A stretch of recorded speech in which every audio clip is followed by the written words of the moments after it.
everyone, and welcome again to the ITTS Freight in the Southeast 10th Conference.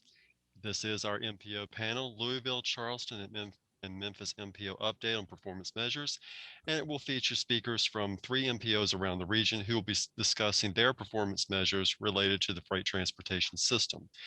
Our first speaker this morning is Amanda Spencer with the Kentuckiana Regional Planning and Development Agency, which serves as the Louisville area MPO. Amanda joined the Kentuckiana Regional Planning and Development Agency, also known as KIPDA, in January as the Director of Transportation in January of 2020. She began her career in the private sector as a transportation planning engineer, and her consultant work includes long-range financial planning for several DOTs. Before joining KIPDA, Amanda served as the Director of Planning for the Kentucky Transportation Cabinet. She graduated from the University of Kentucky with a bachelor's degree, a Bachelor of Science in Civil Engineering.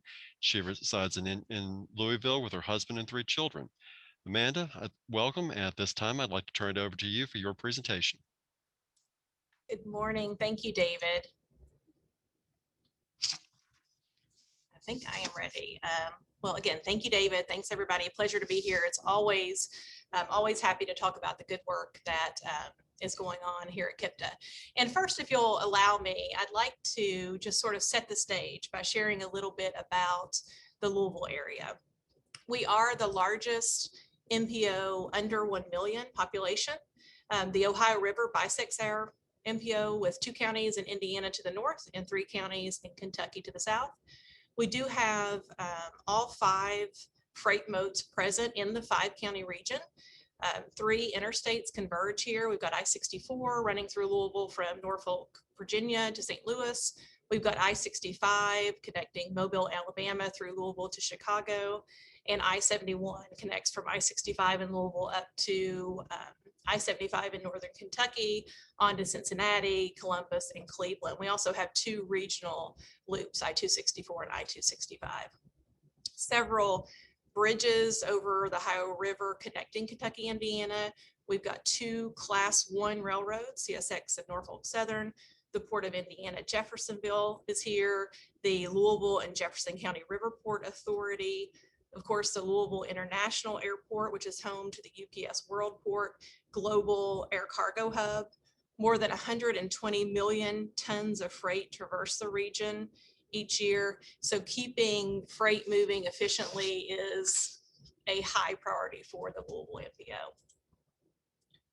Today, I want to share with you how KIPDA used a freight mobility study to better integrate freight mobility issues, policies, and projects into our regional transportation planning process, specifically to improve how we were performing freight performance and how we were measuring that performance. So I'll explain the resulting project evaluation process that supports our goals and performance measures related to freight. Our study was completed in 2019 and included a freight design guide. I won't go into the design guide today, but I did want to mention it. It's a tremendous resource. It's on our website. Folks can check that out. 2 of the key things that I'll talk about today that came from the freight study are freight clusters and freight impedances. So KIPDA developed a set of freight-related clusters that represent likely regional freight generators and destinations. So as far as the generators, those were created using the Kentucky Transportation Cabinet's major freight users inventory. And in Indiana, we used InfoUSA data. And a cluster was created when there were 5 or more facilities within a half mile of each other. So all points with 5 facilities within a half mile of each other were sort of buffered with that half mile to create those clusters. And then regarding destinations, we used InfoUSA data for high density shopping clusters. Those were created when 40 or more retail services were within a quarter mile of each other. And high density employment clusters were created when 1,000 or more employees were located within a quarter mile of each other. So there were 19 identified freight clusters in our 5-county region, and those clusters represent 33 million square feet of building and warehouse or manufacturing space, and more than 61,000 jobs in our region. And many of the freight clusters were focused on manufacturing, so think cars, bourbon, appliances, while others focused on logistics and distribution, including that UPS World Port. From there, we created a two-tiered KIPDA-specific freight network using a combination of national freight resources and these freight clusters. Tier 1 was developed from the National Highway Freight Network, and additional roadways were included based on truck utilization, so more than 1,000 truck AADT and 10% truck traffic. And the Kentucky Highway Freight Network routes that were within a 1 mile buffer of a freight cluster. Tier 2 provides network connectivity between Tier 1 and the clusters that represent freight generators and destinations. And because Indiana doesn't have a formal freight network, roads within a 1 mile buffer of the freight clusters were identified in Tier 2. So from there, I'll talk about the impedances, which were really a major objective of our study. And very simply, when staff talked to freight shippers in the region, they told us that they schedule and route their trucks to avoid obstacles, even if that means taking a longer route. So we thought, hey, if we can address very specifically target those obstacles, then we can help freight move more efficiently. So each identified impediment was rated with a 1 through 3 rating. So a level 1 impedance was the greatest concern, and the objective was to rate them based on potential impact that they would have on moving freight. Level 1 impedances are on the KIPDA freight network and are inside a freighter shopping cluster. A level 2 impedance location is either on the KIPDA freight network, are on the KIPDA freight network and are inside a freight or shopping cluster. A level 2 impedance location is either on the KIPDA freight network and outside the freight shopping cluster, or on a functionally classified roadway and inside one of the clusters. And then, as you can see in the table, level 3 impedances are a lower level of concern, and they're on functionally classified network and outside those clusters. And the impedances that we identified were bridge condition, bridge clearance, both road and railroad crossing capacity, railroad crossing safety impedances, and road weight class. Here I'm just going to show you an example. This is the road and railroad bridge clearance. And you could, for all of these impedances, we have those layers in our online resource center where folks can access. But for this one, we identified bridges under 16 feet. So in this case, there were 98 bridges. 12 of those were that level 1, again, of greatest concern. And many of these were identified as strike locations as we went through the study and talked to our stakeholders.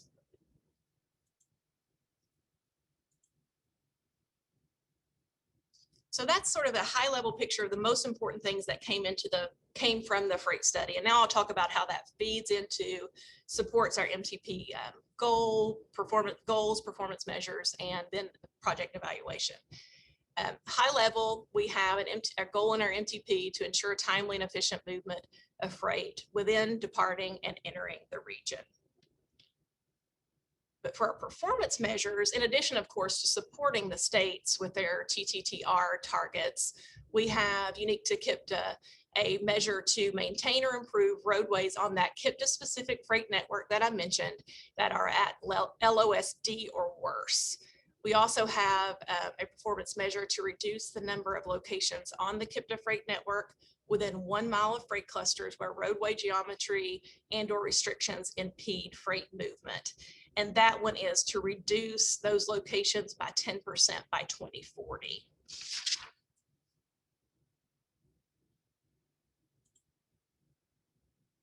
Now we get into how our project evaluation and hopefully how that influences project selection, ultimately increasingly selecting projects that support those performance measures.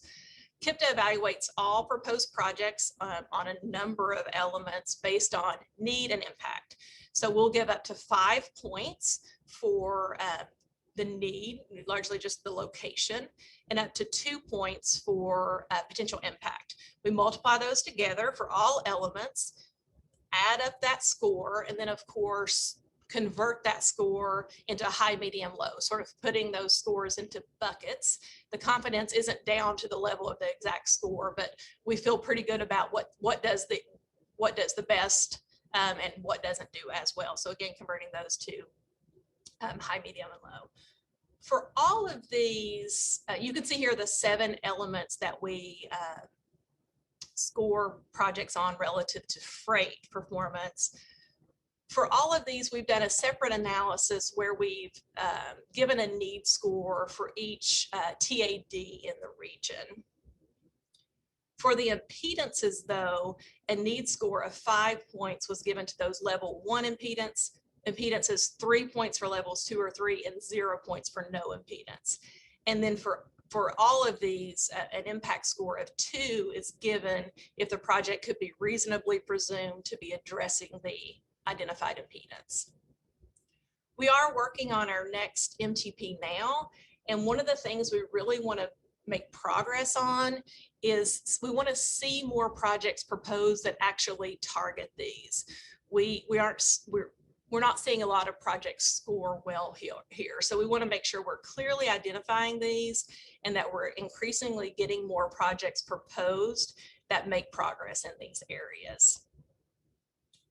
So that's that high level picture of what we're doing here in KIPDA, how the freight study supported our goals and performance measures, and how we're continuously trying to improve our project evaluation process so that we're selecting projects that move the needle forward.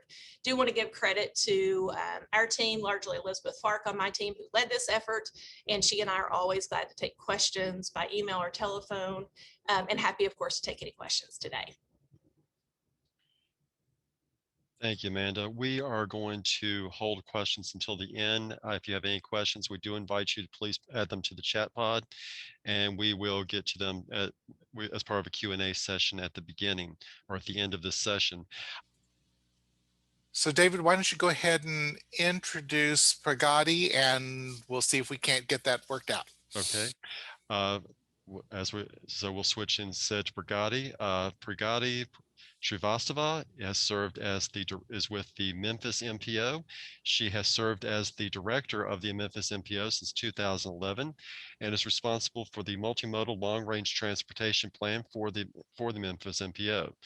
She serves the more than 1 million residents of the bi-state Memphis MPO region and works closely with the 29-member policy board comprising various state, local, and federal agencies. She formerly served as the principal transportation planner for the Memphis MPO, where she was responsible for managing the Transportation Improvement Program, Unified Planning Work Program, and managed various transportation planning studies. Pragati received a bachelor's degree in architecture and master's degree in urban and rural planning from India. Pragati, we'd like to go ahead and welcome you and invite you to go ahead with your presentation. Okay, perfect. Thank you again, David and everyone. So just like the title of the presentation today, I'm just going to be touching on the performance measure that we developed for Memphis MPO, just a little bit more conversation about the freight side, how we track these performance measures, and ultimately how we share this with our member. A brief background about the MPO itself. So we are a bi-state MPO that covers portions in Tennessee and Mississippi. Our urbanized area is much larger. It's a tri-state urbanized area. So we have a West Memphis MPO in Arkansas that covers that portion. And we coordinate with them quite a bit in our planning activities and primarily related to some of the PM3 targets, which requires a tri-state target to be set up. Just like David mentioned, my board is 29-member board, majority city and county, the state DOTs from both the states, the governors, and the 3 transportation agency. That's a transit authority, the port authority, as well as the airport. So you can kind of see we have a unique situation going on here a little bit. I know we have some of our friends from other MPOs who are actually tri-state, so they can possibly understand, what kind of situation we are dealing with here. So it's because of the geography and just like multitude of stakeholders, what we, for us, it's really important that we are like collaborating with our membership, making sure we engage in them, as part of a planning process, and especially related to performance measures. So how do we do that? We have a MOA in place, and I believe most of the MPOs have it now. But that really helps kind of define like the roles and responsibilities of all the partnering agencies. Of course, the feds are there to provide us guidance in terms of, whether we are in compliance, if our process is okay or not. Data, we rely on the state DOTs. They are the ones who are kind of collecting a lot of this data set. So, a TDOT, MDOT, RDOT, they all are the ones collecting data and, getting the data from them. And then that helps us analyze, see, what's happening on the ground within our MPO area. Finally, for us, we are more so of a convener to kind of make sure, that the work we are doing with the state DOTs, when we present it to the board and our technical committee, they understand, and if they have any kind of feedback, share it back with our state DOTs and other partners. But ultimately, I think the key part of working well is the communication. And we make sure we are in touch with our state DOTs on a regular basis, and so is for them. They also reach out to us and get feedback or share any new information. So I think that has been working really well. And it's kind of important too, because we have, these performance measures have like kind of hard deadlines to follow. And sometimes like looking at the data that has been collected, that has to be cleaned up, we have to analyze it. It takes time before you can come to a target adoption. So I think communication definitely is the key here. So I'm not going to bore everybody by going into details related to the different PMs we have here, but as you all know, at the federal level, there are 3 categories of PMs. PM1 is safety, 2 is infrastructure condition, and 3 is the system performance. We also have transit-related PM, but for this presentation, I'm just going to focus on these 3. And just like I mentioned early on, because of our unique situation, we're going to till date, we have been supporting the individual state targets. And a lot of the information, what we have done so far, is available on our website. So if anybody wants to kind of look into detail, you can for sure look in there. So coming to the individual PMs we have, I think the one that resonates the most with the freight industry is PM2. Of course, safety, bridge condition, all these are important as well. But this is a consistent thing that we have heard whenever we have reached out to a local freight stakeholders. So that's something I'm going to show later on in one of the surveys that we have done, that it keeps coming up. So it's definitely important for them. On the system performance side, this is where we are the chosen ones who have to establish a tri-state target for the traffic congestion. So it's not only the 3 state DOT, but the 2 MPOs, us investment, but they all have to agree on one, and it can be challenging at times. But within the system performance, you have the freight reliability index, and that directly kind of deals with the truck travel time reliability. I'm not going to go all technical here, but basically it's just looking at truck travel time reliability, from the worst congested part to typical day, and what that index kind of looks like. What you see in the table here right now is what we have adopted or supported. One is for Tennessee and the other one is for Mississippi. And comparing the two, of course, the reliability is better in the Mississippi side and not so much on the Tennessee portion of the MPO. But I was just kind of curious to see like how other MPOs, what kind of reliability index they have. And of course, ours looks much better when you start comparing them with Houston's and Atlanta's and things like that. So, it's not to say that we still have some work to do, but at the same point, comparing to other areas, it's not necessarily that bad. So till now, I kind of talked about the performance measure in terms of how we approach it. But the other part of it is sharing the information. So as part of our latest congestion management process plan that we adopted, we are now looking into tracking these federal performance measures. I know some MPOs have some additional measures that they have established, but for us right now, the focus is primarily on the freight, on the federal performance measure. The main idea is like we want to make sure we have a good handle of it before we start venturing into and adding some more areas on which we want to, track performance. What you see in the table here is just a snapshot of one of those tables that we share. But having said that, there are few areas in which, again, we heard some feedback from our membership that is of importance to them. So we are like, okay, and there's data available because that's the key with performance measures. So we have included some of those, and I've highlighted the one. It's the incident clearance time. So right now, incident management is only it only exists right now in the Tennessee portion of the MPO area, and TDOT does collect the data on that. So having an idea of what's happening on the ground and including it as part of a congestion management report, I think is really helpful.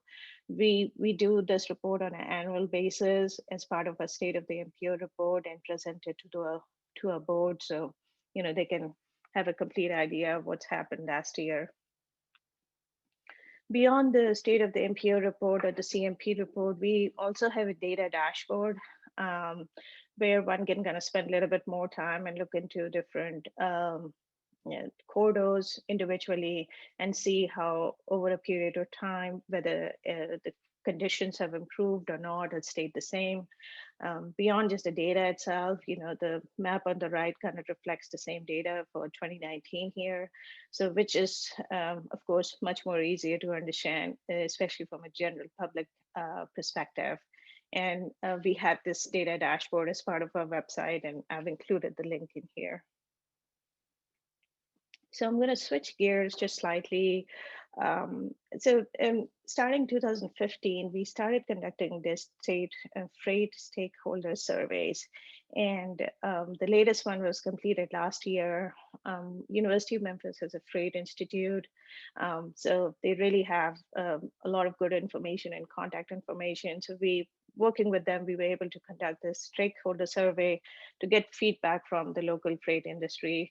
And because freight is such a big issue, it touches beyond just your MPO area, we also kind of made sure that we are covering not just our MPO, but West Memphis MPO or West Memphis area, because, they also have a lot of freight coming from that side. I have included just a couple of information in terms of feedback. So the table below just kind of shows, what are the most important items to the freight industry, depending upon where they are located. And as you can see, the first and the second are exactly the same, irrespective of Tennessee, Mississippi, Arkansas. And that kind of goes back to the earlier PMs that I was discussing, which is PM2 is infrastructure condition, and PM3, the truck reliability as well as congestion. So, it kind of ties in with that part as well. And beyond that, of course, it kind of changes depending upon the location. The map on the right just kind of shows what are the areas or emphasis that we should focus on. As an MPO, we are primarily looking into long-range transportation planning. So just getting some feedback, what should be a future area of focus is definitely helpful. Couple more feedback that were kind of slightly different from the surveys we have done previously. We also have road, river, rail, runway all present in our MPO area, so that definitely makes it attractive. Just like I mentioned in the previous slide, pavement condition is definitely an issue, and that was also mentioned by the survey responders. Bullet number 3 is where the incident management came up and how that has such a negative effect on truck drivers, especially productivity, cost-wise, and everything. Because the survey was done last year and COVID has to be discussed, and we did that too. So we asked, just what was the impact? And not that most of the responses were pretty similar to what we have heard nationwide. So there was nothing different beyond, the same thing. Like, of course, the health and safety of their um, employees, drivers. That's the most significant impact. Financial loss, as well as the border closing, had an impact. So performance measure is such a technical issue that it's like, trying to explain people the 95th percentile over 50th percentile over typical, like, okay, you lost a lot of people already. So what we have started doing is developing these tools in-house that we share, on our social media, as well as include information in a board packet. So it's just like either it's a one-page handout that one can quickly flip over and understand what are these performance measures that we keep bringing to the board for adoption, or they can go to our YouTube channel and just kind of play and see, in an easier to understand format, what each performance measure means. So here, I'm gonna play just one of the videos and here, just so that you can see.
I hope that was interesting, but we have many more, and some of them actually directly focused on the PM, um, the federal PMs that we have in place. So this is it, and again, thank you for the invitation, and I'll be feel free to ask me any question via chat or email later on. So thank you very much, and with that, I should stop sharing.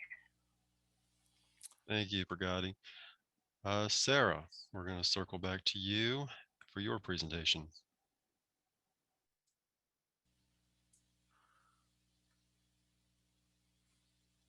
Sarah?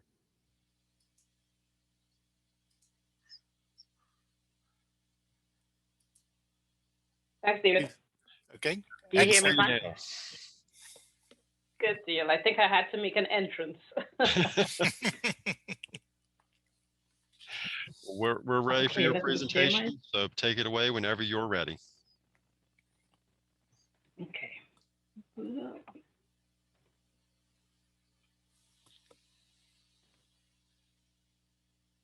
Okay. Good morning again to everyone, and I'm really happy to be here today. I think it was really great to see the two presentations. I think it shows kind of everyone's at different stages dealing with these performance measures. As David mentioned, the BCD region, we are just kicking off our regional freight plan. Just wrapping up our regional freight plan. It will be the first one done for our region at this level of detail. Just to give a quick overview of our BCD region, we are looking at a 3-county region, including Charleston County, Dorchester County, and Berkeley County. We're looking at roughly 2,700 square miles and a planning population of roughly 800,000.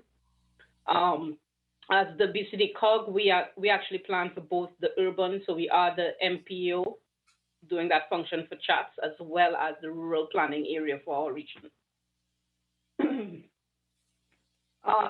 Just some quick pointers of our area. We do have a lot in terms of freight happening. So we do have the Port of Charleston with 5 major terminals, 6 coming online with our Hugh Leatherman terminal, which should be opening later this spring of 2021. We have the major East Coast Harbor Deepening Project. We are served by 2 Class 1 rails, CSX and Norfolk Southern, and both of them have major intermodal rail yards within our region as well. And we are currently working with our Palmetto Rails to develop an ICTF, our intermodal container transfer facility, to support that new marine terminal that will be opening. Within the last decade, we've also pretty much opened 2 inland ports. We have Inland Port Greer up in the upstate, as well as Inland Port Dillon, recently opened in 2018. So we really have a network that's really developed over time, and we've seen that those freight movements has been impacting our region, whether it be through movements as well as internal movements to our area. I think, as with everyone, we've kind of pretty much aligned ourselves, and we've constantly done that through all our planning efforts. So we've naturally always aligned our goals and measures based on the federal guidance. The state of South Carolina recently updated, SCDOT updated the state's freight plan, and we've kind of circled back, and we've kept checks and balances to make sure that we are aligning our goals and measures based on that. So I wouldn't bore you again. I think everyone's kind of covered the major congestion reduction and system reliability, safety, etc. In terms of our region, we've kind of added, and we've heard this more sounding from our community. So we've included a community or equity goal in terms of mitigating any negative impacts to the communities or the environment, as well as just making sure we are supporting best coordination and best practices in anything that we do. In terms of our long-range planning efforts, we've included freight as a measure within, I believe we actually do 12 major criteria that we look at when we evaluate our long-range transportation projects. Freight is integrated within that, and it's kind of included on the 12 other criteria. So it's very difficult to really go to that granular level. So as a result of our long-range plan, we pushed forward and we said we need to do an actual dedicated regional freight plan, which will take a deeper dive into freight mobility in our area. So for the purpose of our long-range plan, we focused on 2 major measures at that time, and this was roughly 2 years ago.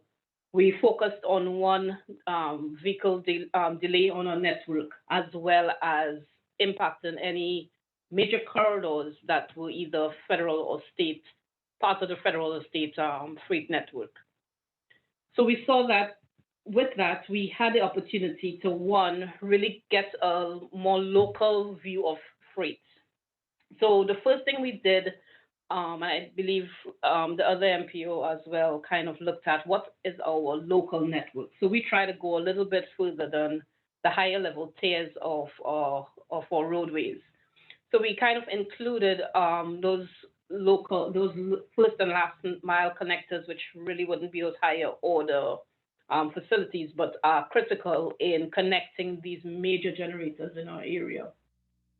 In terms of safety, we touched on safety based on all vehicular crashes, but we've also looked at including more specific to truck-related crashes as well. And we kind of pulled out and looked at densities based on location and severity of accidents on our roadways based on those various tiers. We've also maintained infrastructure condition, looking at pavement quality rating as well as bridges. Most of this data comes from our DOT. However, we're also looking at how could we branch out to kind of incorporate our counties, which also has pavement management and maintenance data that we can also use on those lower grade roads that are also critical as well for some freight generators in our area. Another thing that we did acknowledge in our region is our constraints. Geographically, we are constrained. A lot of our facilities are parallel to each other. We have a lot of waterways to deal with. So we saw the need to really look at how do we better manage our freight, not just on our federal as well as state designated routes, but also how do we include redundancy on some of these parallel facilities to support any disruptions in our network at any time. We've also maintained and we've kind of pulled out vehicle hours of delay based specifically on our truck movements as well as vehicle level of service. We've integrated some of that into actually developing a composite score for our freight network that we developed. So we did take data from our National Performance Management Research data set, as well as guidance from FHWA's Freight Bottleneck Reporting Guidebook. And we've looked at making that composite score on our network, which looked at both the frequency of congestion on our freight movement, as well as those congestion intensities. And I think it was really great to see that animated. It was really clear to understand. I think that would be our next step of how do we communicate these measures in a way that the public or the general user in our area can actually understand what we're doing and how does it impact them. I think that's as important part of the speaking performance on any of these criteria. Another thing that we did pull out was looking at obviously the impacts of truck parking that came up from a lot of our input from our stakeholders, as well as our Freight Advisory Committee, which made up of a lot of our major economic development institutes, our trucking association, etc. And we've also included some of our rail safety hotspots as well, which we did not really get an opportunity to dive into in our local long-range planning efforts. So at this time, we are wrapping up. We've done a lot of the data collection. We did see the opportunity for this freight mobility plan for our region to do a lot of the data collection and really setting a lot of the baselines on a lot of our data, as well as identifying where we can partner in addition to SCDOT to start collecting data. As I mentioned, the opportunity to partner with our local counties as well on getting and tracking some measures to help us plan and invest better on our roadways. So right now we are looking at and fine-tuning these performance measures.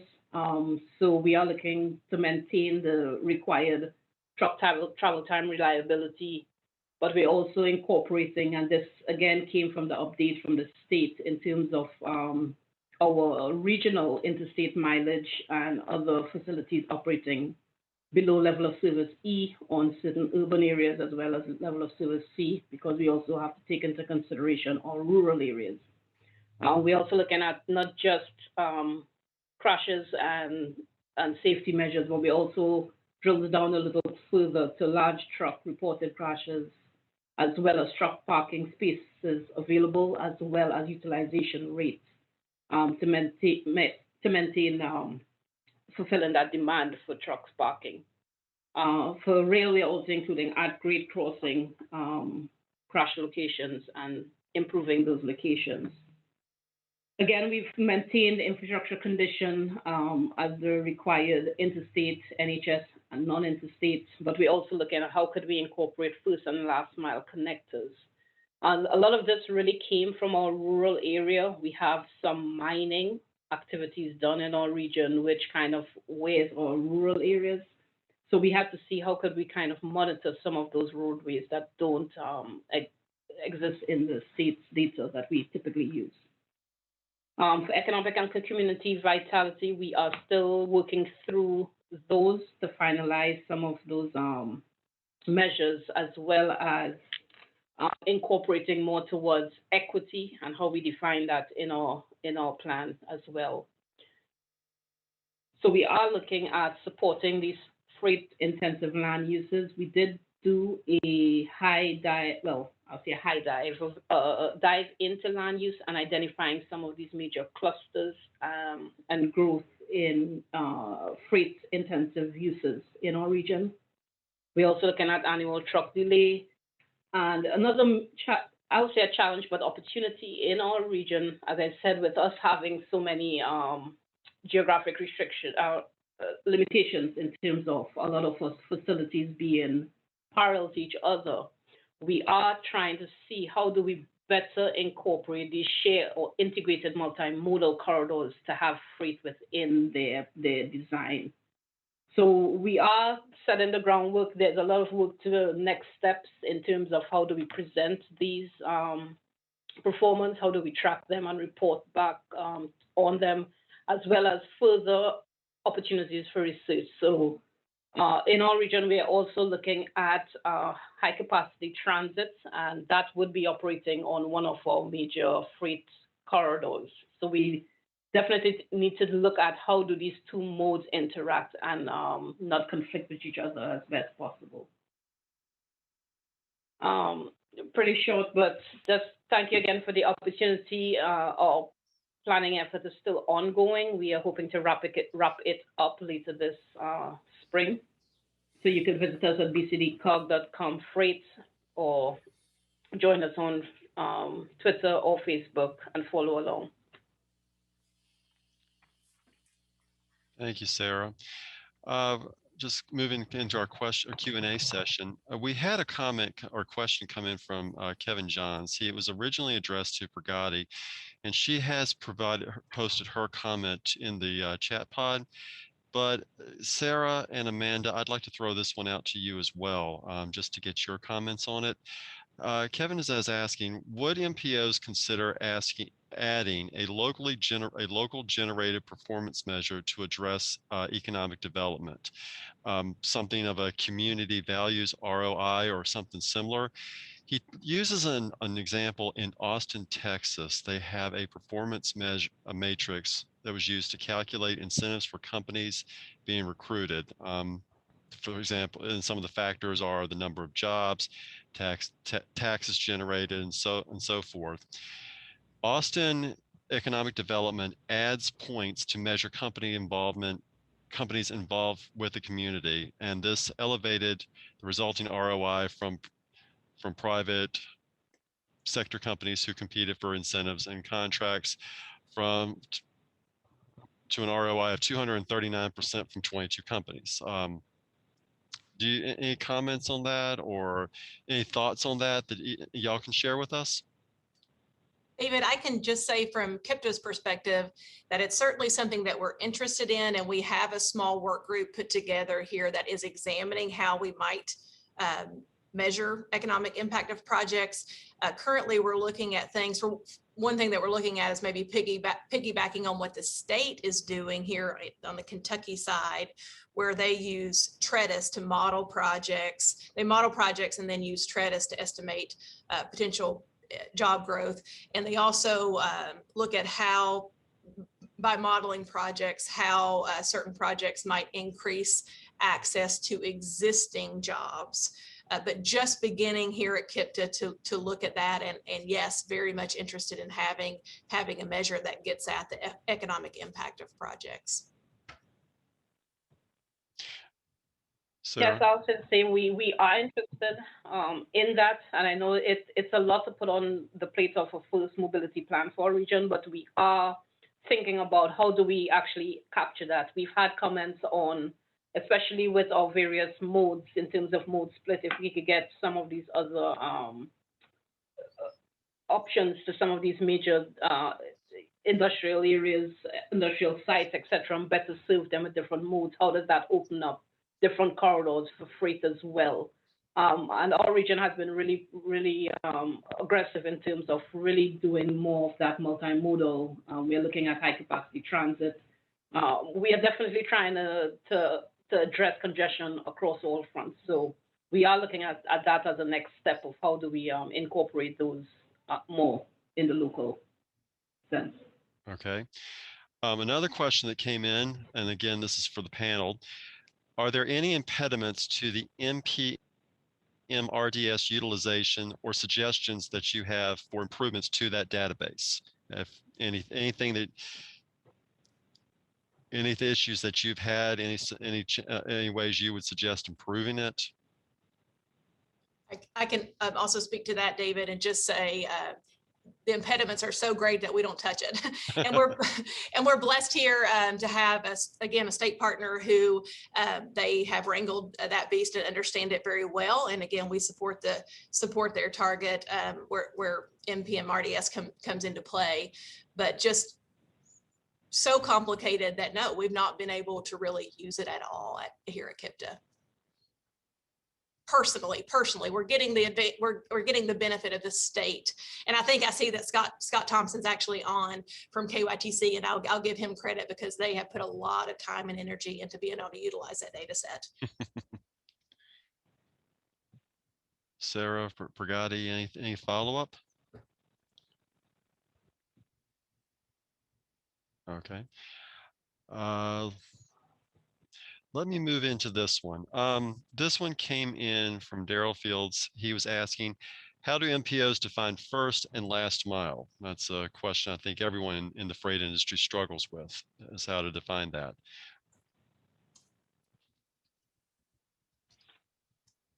If anyone has a thought about that or would like to weigh in, we'd be interested in your opinion or thoughts.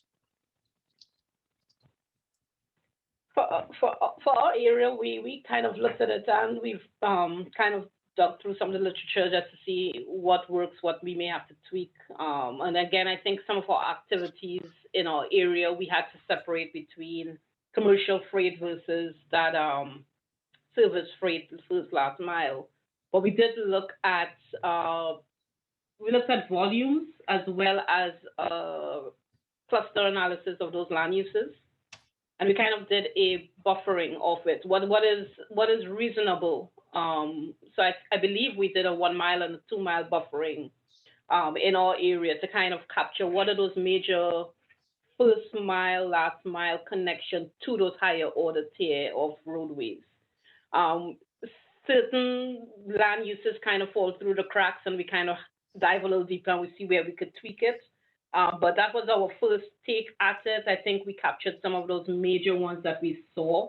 But we do know that would definitely lead a lot of our local investment opportunities as well as investment priorities, knowing that a lot of the interstate, et cetera, is handled by DOT, the state DOT. So we understand it's not perfect, but we've kind of approached it more as a cluster analysis of land use and that spatial, making that connection visually on what we see. Those breaks, I think we're still playing around what are breaks for our rural area versus our urban area, but we understand the challenge. It's a challenge everywhere to define that. And David, similar here. So we use those generators and destinations, those clusters I talked about earlier, and roughly put a mile buffer around those for first and last mile. Okay. I'm going to throw out this one. This one is from Justin Ryan. How are MPOs working with local transit agencies to address employment accessibility to the ever-growing presence of e-commerce facilities, in which are also major freight generators? So any thoughts that y'all have on that subject? So we have, that's like a constant issue for us, even regular employment, if it's not even like freight related. There was a study that was done not necessarily by the MPO, but our sustainability department that kind of looked at, job access reviews, mainly from the transit point of view. That was really like interesting for us to like learn and see what kind of information it captured. So it's we really kind of used that particular study, and incorporated as part of our long range plan. But it's with the area that is a very suburban style development, it's just like expecting transit to have same level of service throughout the area, it's a challenge, you know.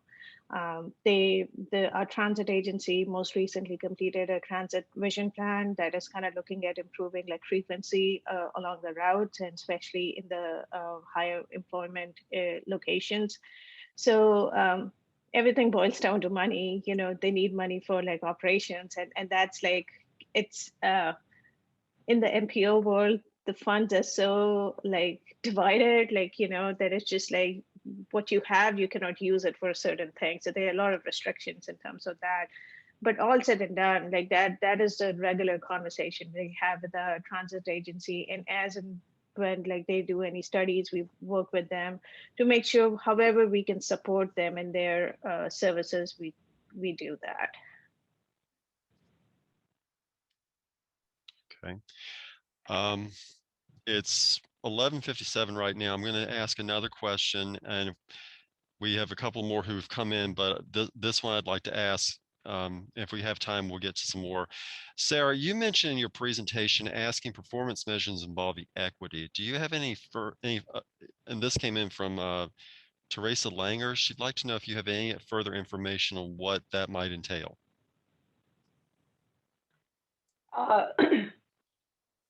Let me preface it in terms of, yes, the state did put forward a so it's more of a mission statement at this point of integrating equity more so in our planning. So we do see that for right now, we've kind of engagement was mostly our platform for equity, getting the voices of the communities heard. And we saw that on a lot of our freight,